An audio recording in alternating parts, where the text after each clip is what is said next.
Hello, and welcome to A Product of Proverbs. I'm Joshua Fowler, the host of this podcast in which I sit down with my co-host and dad, Reverend Roy Fowler, to discuss life and how to navigate through the ups and downs. This podcast is all about wisdom.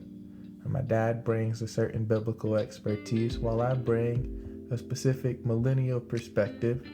And we talk about the best way that we can use the book of Proverbs to help us live a healthy and fulfilling life. If you like this podcast, share it with anyone that you feel it may help. With that being said, let's get into the show. You ready, Dad? I'm ready, Josh. Lord, I guess I'm ready. You hope you're ready. I hope I'm ready. This will be a topic that I think a lot of people will want to hear. Just simply to understand what a father and son talk about when it comes to relationships. So, to provide some context, I am Joshua Fowler. I'm 26 years old. I do have a partner in life. We're going to leave her out of this. Yes, leave her out of this. All the way out of this. Okay, you're 26. You're single. You have a potential partner. Yeah, that's what she said. A potential wife. That's what I say. It's relationships are either wife or death. I don't know what that means. That's what Orenthal said. All right, listen, let's get back on point. Relationships are either until death or breakup. Every relationship is either you're going to die together or y'all going to break up. You know, I got in trouble for that statement. Me and my wife, Joshua's mother, celebrated 29 years of marriage. And I made a joke, and Lord have mercy. I didn't mean it, but I said, you know, when I got married, I took my vows seriously till death do us part. And then I said, the only way to get rid of, I would have to kill her, and I didn't want to go to prison, so I guess I'm stuck. And it was funny when I was thinking about it, but once I said it, it just didn't go over well. So I would encourage you guys, don't say that. Don't say nothing like that. Don't even joke about that. Don't even think about that. Don't even laugh if somebody else says that. Ignore that. But I didn't mean it, and whoa, I really meant that I was just committed. Because you mentioned death or whatever, or separation, but I didn't see separation. And I know it happens, and it happens to good people. It happens to all people. You know, it doesn't matter where you are, it happens. All right, so to get into it, we have a couple of proverbs for this episode. He who finds a wife finds what is good and receives favor from the Lord. So we all know that, and I can tell in my own life, people that are married generally live a little bit more stable and steady and secure and generally more happy, I guess it looks like, life, just because they have that partner there.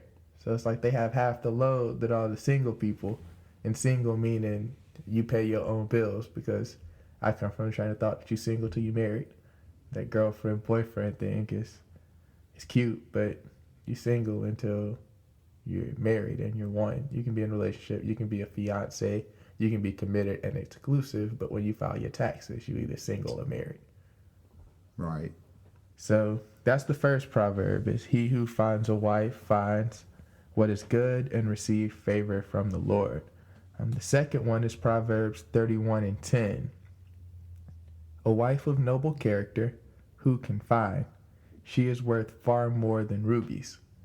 So part two is you don't just need a wife, but you kind of want a wife about something. Right. That's how you get your favor. You don't just throw a ring on anything, but you judge their character. And third, because this topic is so heavy, we needed 3 proverbs for it. It's my favorite. It's my favorite. Proverbs 21:19. It says, "It is better to live alone in a desert than with a quarrelsome and complaining wife." I know you read those 3 proverbs. Sometimes that contentious woman don't really start out being contentious. Sometimes it's because of the man that he forces her to become that person. And then sometimes the woman is just like that, and a lot of times she's not going to stay married, or either she's not going to get married. If a guy is not so wide open and see things like he needs to, that's a red flag when you see a woman like that. And women for the same thing. You got to look at the man too. And you got to be, just because he's handsome and drives a BMW or has a good job, and you feel like he makes you look good or you look good on his side, that's not necessarily who you need. You need to get to know that person. It's not the outward appearance that really makes it. That's really what gives the first attraction, is outward for the most part, but that's not something that will sustain a relationship. You know, you can be beautiful on the outside and ugly on the inside. And I know a lot of people like that. A lot of people, like you said, are so outside focused, and it really doesn't help with how we date, look for, and pick mates now. Yeah. If you've listened to our reading episode, I think I cut that out, where I talked about the book Modern Romance by Aziz Ansari. Yeah, you didn't talk about that one. Yes. So in the book Modern Romance by Aziz Ansari, in which he kind of like breaks down in a psychological and scientific way what's going on with relationships today, hence the term modern romance, he really breaks down how today we look for mates almost like shopping, like online shopping. We're scrolling through Instagram, or for the people that use like Tinder, like the dating apps and the hookup apps, like we're just scrolling almost like through Amazon. Oh yeah, I want that. I want that. We're completely unaware of what that actually might be. Yeah. Just like, you order something from Amazon, it ships over from China. It's nothing like you thought it was going to be. They sold a pretty picture, then it gets here. It's so much smaller. It's fake Bluetooth. They don't even connect right. That's kind of what we're doing, is we're looking online on Instagram at all these pretty vacation pictures, bikini pictures. We're looking at all these perfect selfies, all these filtered, full glam makeup pictures. For the girls, you're looking at all these guys in front of cars that's not theirs. Looking at all these guys with clothes and shoes they borrowing or buying on credit that they don't really own. You're looking at people that are spending all their money on this appearance. And if you really ordered and got to that person, you would really see what it really is. Like you said, not even on the inside, but the real outside. Because you can sell anything. You can set stuff up to look good. But then once you get behind that advertisement, you see what it's really about. Then once you get inside of it, you see it's really all types of messed up. We starting 5 feet behind the finish line because of how we're picking people so based on appearance. Even if you're not looking, you're just spending your time casually browsing, window shopping all day long. It's dangerous because it doesn't set realistic expectations on either side. Even when you're in a relationship, you're thinking, I have so many options. Like, these people liking my pictures. I got these followers. I got this. I don't have to deal with this. I can get something else. If you let that go, the people liking your pictures don't really go on dates with you. You know what I mean? Like, the people that are following you, sending you these thirsty DMs, like, is that really going to be your wife or husband? When you think about it, like, you really going to get your wife because they just, hey, gorgeous, got to take you on a date. Hey, happy birthday. Nice pic, hard eyes. You going to marry that? As a dude, like, you really go marry the girl that's bikini pic with full makeup on for 3/4 of her Instagram? You don't even really know what she sound like, what she talk like. Did she go to school? What's her job? You don't know none of this. You just know a pretty face. Now you in lust, and that's why I feel like my generation miss out on love, because we live in lust all day. Yeah. I mean, I don't know about that because you're 26 and single.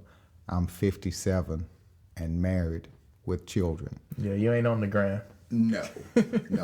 And, it's been good because it's very important in relationship. Number one, everybody wants relationship, some form of relationship. No one wants to be alone. Even if they don't want to be married with that commitment, they don't really want to be alone.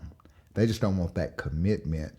It's just something that's in us because we're designed for relationship. That was God that said to Adam, it's not good for him to be alone. See, Adam had everything in the garden except somebody like him. Everything that was created had its mate. But Adam, he had God, but God is not like us, So he had that relationship. He had his spiritual relationship, but then he needed his natural physical relationship. So God made him a mate that was fit for him. In other words, you got to be compatible. You got to mesh some kind of way. You got to get to know each other. And, we very unrealistic One of the things I do even in counseling couples, pre-marriage counseling, I tell them, this person that you've been with all this time, it's not the same person you're going to wake up with 3 months from now after you say I do. Because you're going to start peeling off those fake layers. Or you're going to only be so real with the person until you get when you're living with them all the time and you can't fake it anymore, and you just start uncovering those layers and they begin to see who you are. That's why I've had a lot of people say, who is this person that I married? I say, that's the person you thought you was dating all this time. But that's the real him, or that's the real her. But you can go through that because all of us experience that. Relationships are necessary, and because we're designed for relationship. But you shouldn't just settle for any kind of relationship. That's what I would encourage you that are single.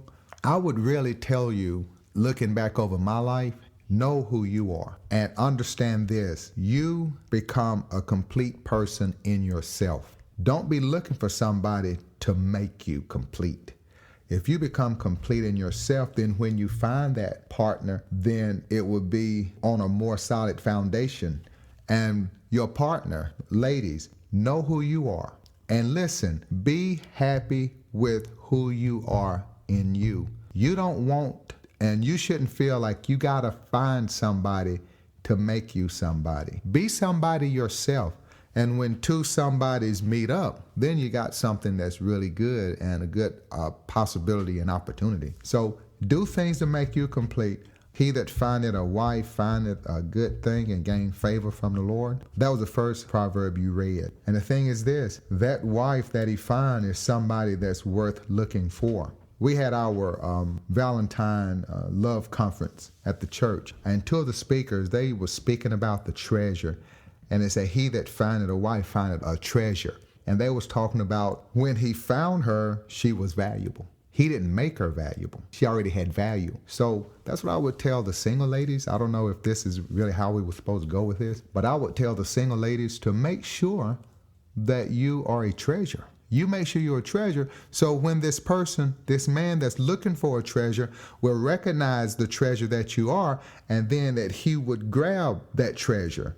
And I would encourage that. The other passage, what was that other one? I don't mean the one that you like so well. Right. That's your favorite. That's my favorite. I just found it like right now when we were setting up this episode. I said, that's it. I'm sharing that one. The world needs to hear that because these women are quarrelsome. I'm going to tell you something. People used to always say this, what old married men used to say, happy wife, happy life. Listeners, have you ever heard people say that? I don't think they can talk back to you. No, but they can say talk to themselves. They can be in the car riding along. Yeah. My granddad used to tell me that. That's what I want them to say because they've heard it. Now, to a point, that is okay to say, but that's not 100% correct because you can have a happy wife, and the thing that you've had to do to make that wife happy could be making you unhappy. So that don't make for a happy life. Happy wife, happy life for the wife. Whoever you heard that from, you call your daddy up and say, Daddy, Pastor Fowler said that's wrong. Because a happy wife does not guarantee a happy life. I like the whole thought of 1 and 1 equals 2. I get mad. Someone asked me the other day, they was like, where's your other half? I don't even like the thought of that saying because that assumes that one is incomplete without the other. That half and half makes one whole, when it's more so the opposite. Like, I'm a whole 1 and my girl's a 10. She's at home right now. Like, thinking about the whole 1 + 1 = 2 as opposed to a 0.5 and a 0.5 equaling 1. Look at Ecclesiastes, where it says 2 are better than 1 because they have good return for their labor. Yes. If either one of them falls down, one can help the other up. But pity anyone who falls and has no one to help them up. Also, if 2 lie down together, they will keep warm. But how can 1 keep warm alone? Though 1 may be overpowered, 2 can defend themselves. A cord of 3 strands is not quickly broken. Understanding, especially with that last verse, a cord of 3 strands is not quickly broken. I tied that into 1, God. Exactly. Because God has got to be in between both of those. Exactly. So if you have your wife and you and God in your relationship, that cord of 3 strands isn't really broken. It's going to take a lot to break that. But if it's just you and God, the enemy can find his way in between you and God, whether it be one of them from the gram, or whether it be whatever temptation or weakness, however it comes. But they can find their way to separate you from God. But if you have you and another and God with you, it's hard for them to make their pitch. I think that you're right in this, because with you and your partner, y'all are strong together. But when you have God in it, there is no breaking that when both of you have God in it together. That's very important. And I didn't know if you was going to see it that way or not, because I've been teaching that forever. And that's how I teach it. And that's what helps us even in conflict. And I don't care how godly you are, you're going to have conflict. But if God is in it, then what happens, he be the standard. So that's the standard that stands between you two and hold it up anyway. It's so important and vital, because, you know, I can come against you, you come against me. But when we take it to God and let his standard be the rule, then we both have to bow down. So then we'll all, by bowing down under that, we'll all be standing. So that's a very good passage that you brought up. I think that that's the thing that I can notice with my married friends. My married friends are church together, or they both are religious. My married friends, of course, did their premarital counseling. My married friends still do counseling post-marriage.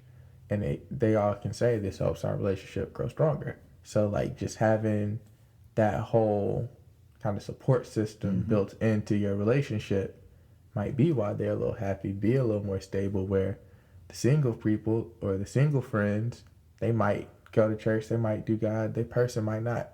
Their person might do church and have a relationship with God, they might not. So then you get into these rifts and these battles because it's a different standard. It's called being unequally yoked. That's the other thing I had to talk about. So that's the perfect transition, because unequally yoked to me is everywhere. When you think about, you need to be equally yoked financially. So in your financial goals, because you can't hold people to a number baseline standard. So you can't say you need to make $80,000 a year. You can say you need to have the goals and be trying to reach the same level of financial security that I am. You can't be thinking Chanel and Mercedes, and I'm thinking buying apartments and hotels and building communities. You can't be thinking vacation while I'm thinking of grinding and building something. The same way, vice versa. That's the conversation that you got to have. And you've got to be willing to have these tough conversations. It can always just be coffee and cheesecake. You've got to deal with these issues, and you've got to share your goals and dreams.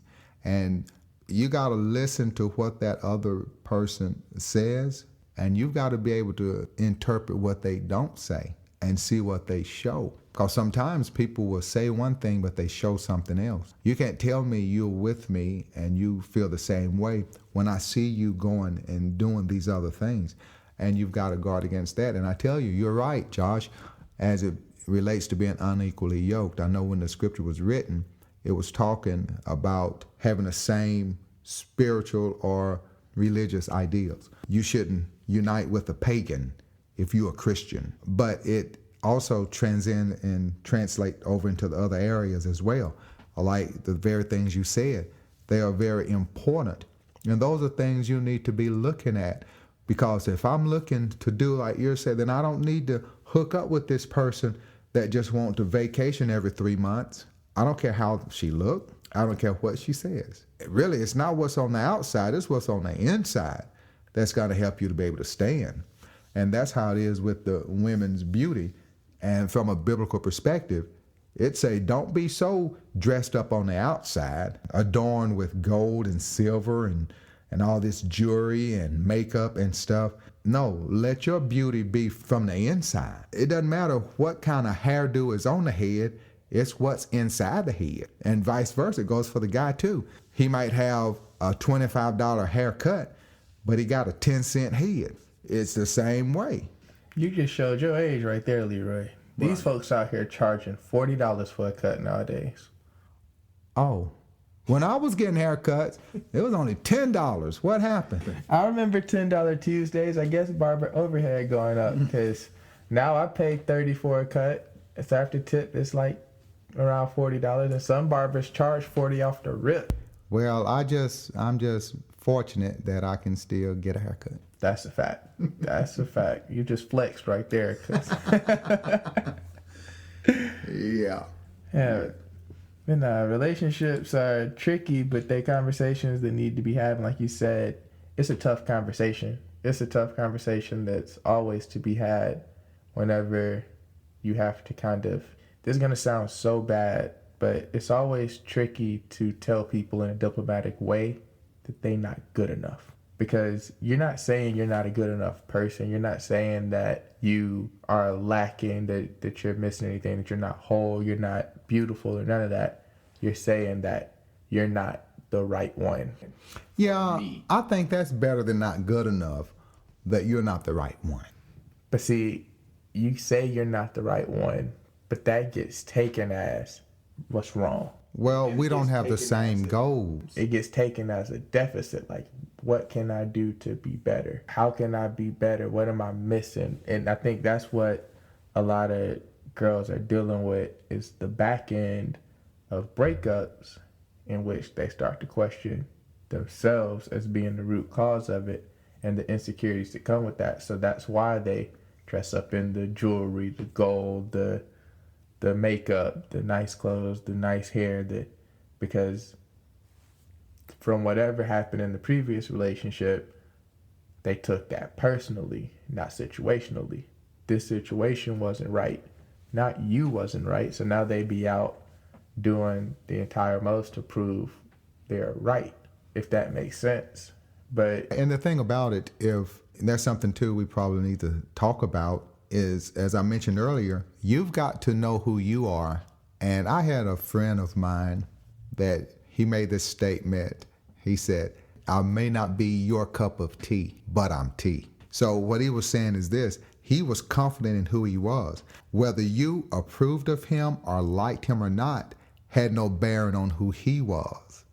And ladies and men, you as well, you got to reach that point where you're content with who you are as a person. And you've got to be happy with who you are and not look for that person to make you happy with who you are. That make any sense? that makes total sense. I think the second half of that is stop comparing yourself. That's a big problem, and it's really tough. This time that we're in, media, Facebook, all of these outlets now has gotten us to that place where everybody is comparing. And that's why you'll have somebody that'll take 100 selfies till they find one that they feel people would like. I mean, what is that? What it is people getting images of things shoved down their throats so often. You're getting so many images of, and I never understood it until because I have female friends outside of my relationships.